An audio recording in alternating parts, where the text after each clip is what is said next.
Alhamdulillah. All praise is due to the Most High for the ability for me to record this episode this month. I honestly didn't think I would be able to because I've been incredibly unwell doing what I call horizontal living, basically being on bed rest. And my voice sounded like, oh, I don't think I could listen to that on an episode. It didn't sound great. And I know I don't really sound fully recovered because I haven't fully recovered yet and my voice ain't the best, but I did want to come before the end of this Gregorian year and share 12 lessons that I have taken from the last 12 months. Now, these lessons I'm going to share with you are not in any particular order or any particular ranking. They're not based on the 12 months of the year specifically, but they are lessons that I felt to be really significant for me and lessons that I felt that I did want to put out into the webosphere and to share with you. So, lesson number 1, every winter comes to an end. Now, this particular lesson comes from the fact that for maybe 2.5 years, I lived in what I call a season of perpetual winter. It was challenging, more so emotionally, and taxing physically in the experiences that I had in the 2.5 years. And it's so easy when you're in your space of personal winter, when things are challenging emotionally or externally or environmentally, when you can't see or feel the light, where it looks like things are dead or bare, where it looks like and feels like you have been stripped to your bone, and it feels like there's nothing left. It's hard in those moments to feel any sense of warmth. It's challenging to envision light beyond the darkness that you feel that you're engulfed in. And I'm not going to sugarcoat to say that winter can be really tough and feel incredibly, excruciatingly lonely. Yes, that's real. What I have learned this year is that every winter comes to an end. Every winter. And possibly you might be in a season of winter right now. And it might feel hard and it might feel challenging. It might feel endless and it might feel hopeless and it might feel desperate and it might feel painful and it might feel lonely. And all of those feelings would be valid because winter feels like that. And that one seed to hold on to, that one nugget, is that the winter will come to an end because spring has to come forth. It's the way of the world. It's the way in nature. And it's the way we experience this life too. Lesson number 2, slow down to release and be, and watch what speeds up as a result. As I was going through my journal entries for 2023, I realized that a lot of my entries were ones where I was saying that I'm just allowing myself permission to slow down. Often when I can journal, I'm like really frantic to get words from my head down onto the page because it feels like my thoughts are racing faster than I can actually write. And I was conscious of that. I became conscious of that franticness and how it made it a challenge for me to make sense of things and to feel my way through whatever I might have been experiencing. And it was through the act of actually slowing down. And I found actually using a fountain pen to write with in my journal forced me to, because I can't write fast with a fountain pen. But it's just that slowing down and releasing and being, that stillness of being, that pausing, that intentional breath, that allows you to speed up your healing. That allows you to speed up your bouncing back from a fall. that allows you to speed up in your connection of dots that are presented to you, that allows you to speed up in the way you recover from maybe a rupture in one of your relationships. It's that slowing down and releasing within yourself, releasing maybe onto your prayer rug, releasing onto your journal, and allowing yourself to just be still. All of that gives you that ability to speed up. And it's, for me personally, has been unbelievable this year to witness and to experience. Lesson number 3 is God is your constant companion. Move through your days and nights as such. I think this one seems and feels like very self-explanatory. But I recognize that often when we talk about God's presence, it's from a presence of you need to just fear him, like that mindfulness of him coming from a place of fear. And I remember in one of my journal entries this year kind of reframing that and stating that he's a companion. And how do I choose to be and move through my days and nights, holding on to the belief that I've got him as my companion, I've got him as my confidant, I've got him as my friend, I've got him as the one who is watching over me, I've got him as the one who is taking care of me, I've got him as the best of planners who plans my life events meticulously for me. How do I choose to move through my days and nights with that awareness? Yeah, it definitely hits different when you say it that way, right? Lesson number 4, success leaves clues. My clients hear this from me a lot. Success leaves clues. Be persistent in mining them. Often when we are reflecting or even wanting to make change, we're always looking at things that are not great, things that are going wrong, things that are missing, things that we want to improve on, things that we want to build upon. And we forget the moments of triumphs and victory from our past. The moments where we were able to bounce back. The moments where we were able to smash that. The moments where we were able to rise, we were able to excel, we successfully achieved certain things. We lose sight of those. And I think part of that comes from the fact that we don't take time to acknowledge and ground ourselves in the acknowledgement of them. We don't take time to praise our Creator for the ability to achieve those successes. And from that, it just becomes this thing, like we move on to the next thing, right? It's a fleeting success. Okay, yeah, okay. Move on to the next thing. And don't really absorb and embrace all that occurred and all that we had to use from within ourselves to be able to achieve that and to experience those successes and those moments of victory and triumph. So when I say success leaves clues, and it's not my original saying, I actually originally heard it from Tony Robbins, but when I hear that term success leaves clues, or I tell myself success leaves clues, it comes from a place of asking myself, what were the elements that were present that enabled for this success or this result, this outcome? What were the elements internally within myself in terms of my belief, in terms of how I perceived things, in terms of the things I would tell myself in my head, in terms of the feelings that I was feeling, in terms of what I was choosing to focus on, in terms of the stories that I was telling myself, all of those internal things. And externally, what happened as a result of that internal paradigm. And understanding what those success clues are, you get to rinse and repeat them, which is pretty cool.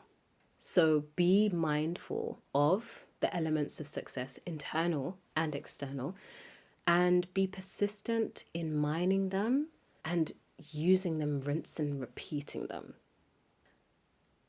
Lesson number 5. You don't have to explain yourself to anybody. Shout out to my uncle in Ireland, who was the one who shared this with me. We were sat at the airport. I had gone to visit him with my girls, and we were sat at the airport, and that was one of the key messages he shared with me before he waved us off to get on our flight back to the UK. And feeling emotion, man. I find that just a beautiful permission to be okay with who we are, our choices and decisions, and not feeling that we have to prove ourselves to others. There's this level of self-acceptance. There's this level of self-acceptance and self-embrace that comes when you know you don't have to explain yourself to anyone. Yeah, I'm going to leave that one there like that because I'm going to start crying too much. That's not what I want this episode to be all about. But yeah, you don't have to explain yourself to anyone. And thanking Uncle N for that. Lesson number 6.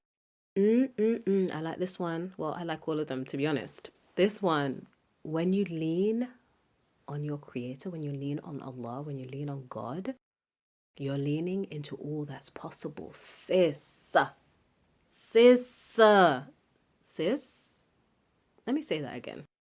When you lean on Allah, when you lean on God, when you lean on your creator, you're leaning into all that's possible, because with him, anything and everything is possible. There's a little mantra that I used to have my youngest repeat with me when she was much younger, and it was, everything is possible with Allah. And she'd like have her little fist raised to the sky as she affirmed this mantra. And I love that when we are leaning on him, we are leaning into possibility. We are leaning into knowing that everything and anything is possible with him. And there's this deep knowing, there's this grounded trust that comes from that.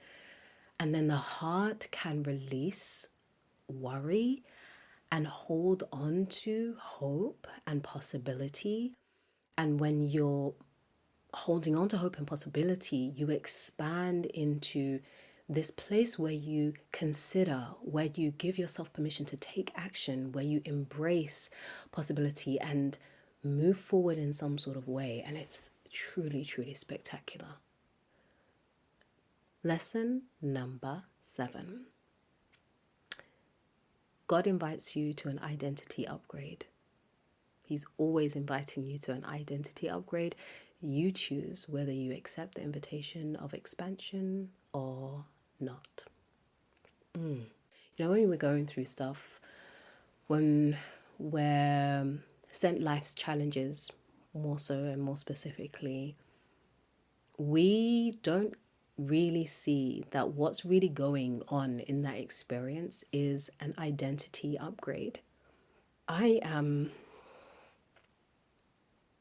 in awe of my creator. I'm in awe of him because I can see now how in so many ways 2023 was truly a year of identity upgrade, like the invitation to upgrade my identity, to expand, to really deepen my trust in him, to expand in possibility, to expand in love, to expand in joy, and all of that, like all that he sent, the highs, the lows, and the valleys in between, was part of his beautiful master plan for me to upgrade my identity. And if you're new to me, my work, my podcast, the LaYinka Sanni verse, right, you might not understand what I mean by identity, but without going to a long spiel, because I understand that this episode is quite long as it is,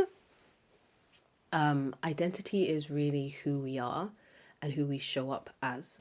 It encompasses our beliefs, it encompasses our values, it encompasses the stories that we tell ourselves, it encompasses how we perceive things, how we view things.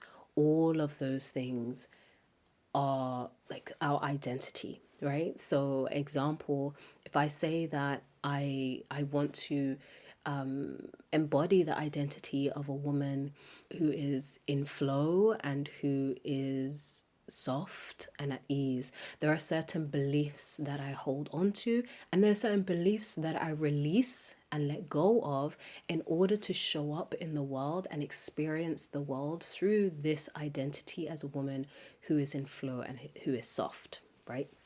So that's what I mean when I say that, you know, God is inviting you to an identity upgrade always. It's that elevation, that continual invitation to elevation that I believe that he is inviting all of us to through what he sends our ways and the cards that he deals to us. Lesson number 8. Just as he gives, he can take. And both are good because they come from him.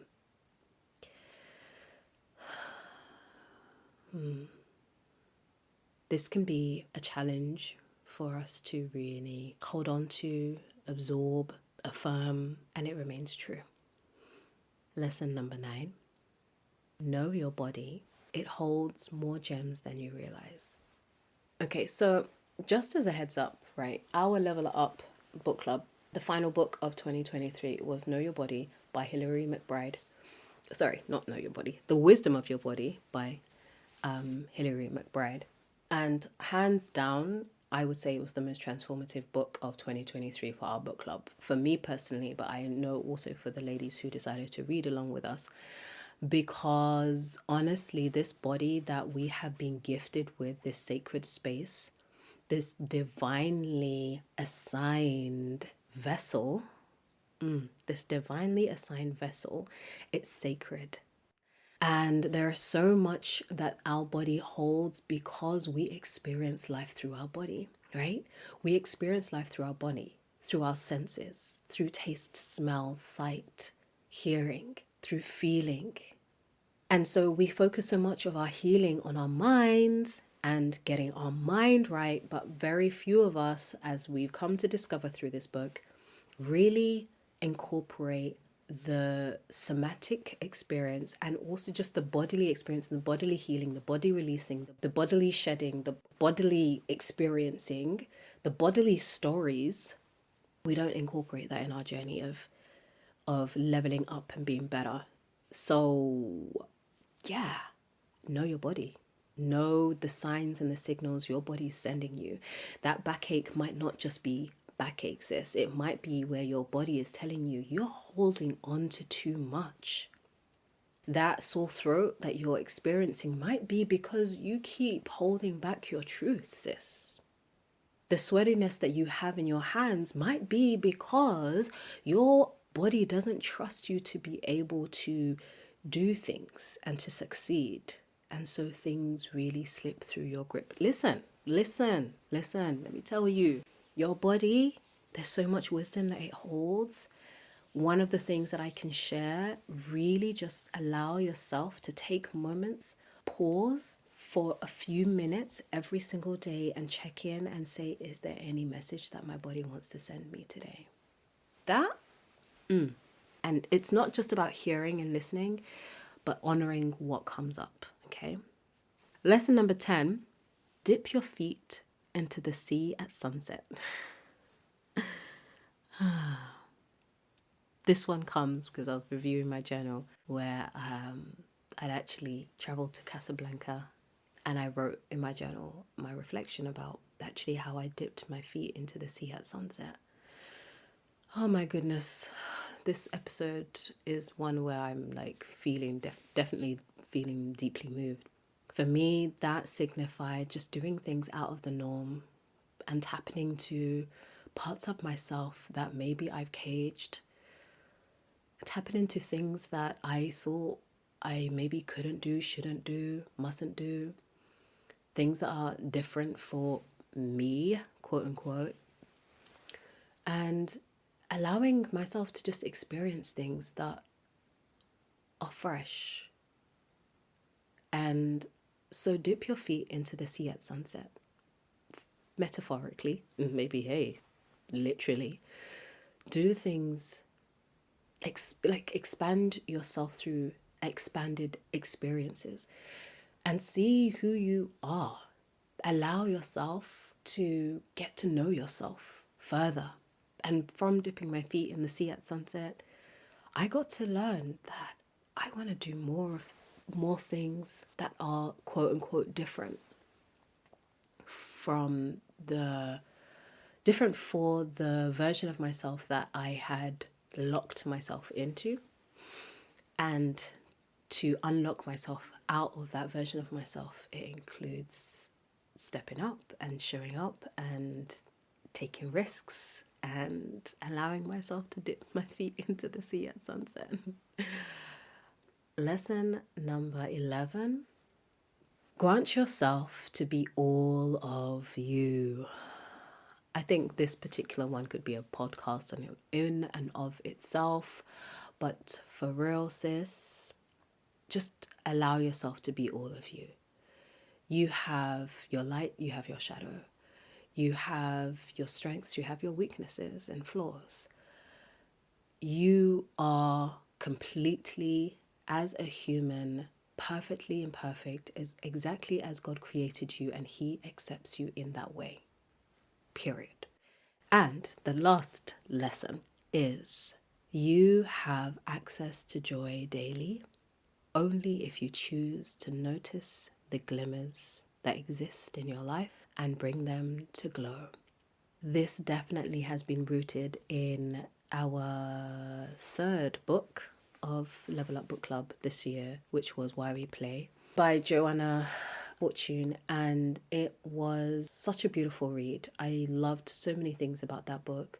There was something in there she called glimmers, and these are things that we miss, just everyday regular things that are pockets of joy that if we were to really be with them would lead to glows, and we'd feel joy in the everyday.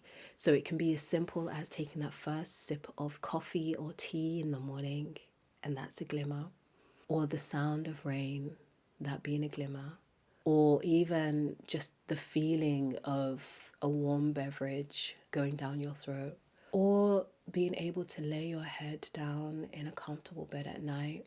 Just little things, the scent of your favorite perfume, the feeling of moisturizing lotion into your skin, things that we wouldn't take time to pause and recognize as glimmers and pockets of joy, and how we all have access to joy. This for me has been one of the most profound lessons of 2023, because I have previously been a woman who found experiencing joy a challenge. Long backstory, but that was my truth and reality. And 2023 has been that year where I've allowed myself to access joy through the glimmers and also doing things that expand me. So some of you may or may not know, I took up an online drumming class to learn how to play the frame drum, or in Arabic, the duff. And yeah, let me tell you the joy that I have got to experience from this thing, because I gave myself permission to access joy and to dip my feet into the sea at sunset. Oh, mate. Okay, right. I'm doing my best not to sniffle because, as I'm getting emotional, I'm getting sniffly, and I don't want to kind of leave you with sniffle sounds. But thank you. Thank you for journeying with me this year. If you are new to the LaYinka Speaks podcast and this is your first entry into the LaYinka Speaks world, well, thank you. Thank you for lending me your ear and your heart in this time. If you were one of the LaYinka Speaks OGs and you listen to them regularly on a monthly basis, high five, sis. I love you and I appreciate you. If you are one of those who dips in or dips out, or you're new, relatively new, and you've only listened to a few podcast episodes, also thank you. You have helped me make this podcast whatever it is, and you get to decide. But it is beautiful and wonderful and magical that I get to share a mic with you, share some words with you, possibly leave you with something that you get to carry, and to have this space to make some sort of a difference that is good. I appreciate that. I'm so honored and grateful, and I want to end this episode of 2023 to say, I appreciate you.